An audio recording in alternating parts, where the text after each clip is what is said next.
রাত 12টা কি 1:30টায় কবিতার খাতা খুলতেই বাইরে কে আমার নাম ধরে 3বার ডাকলো। গলা চিনতে ভুল হবার কথা নয়, তবু একবার কেঁপে উঠি। এই তো তার আসবার সময়। বরাবরই তো সে রাত্রির রুটিনে পদাঘাত করে এসেছে। দুনিয়ার সমস্ত পুলিশ তাকে কুর্নিশ করে। রিকশাওয়ালারা ঠুং ঠুং শব্দে হুল্লোড় তোলে।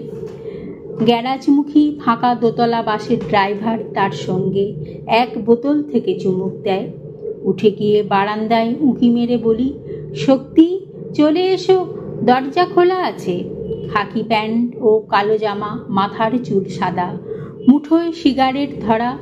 শক্তি একটু একটু দুলছে।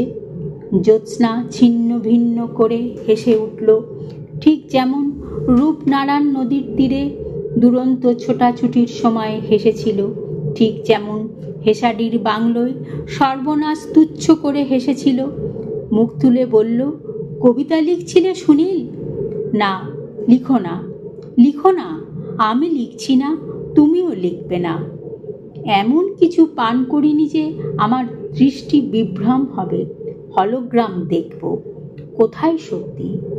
মাঝরাতের রাস্তা শুনশান, অতি নিঃসঙ্গতার মতন মোহময়। শক্তি আর কখনো আসবে না। যখন তখন এসে রাম চাইবে না, তা কি আমি জানি না?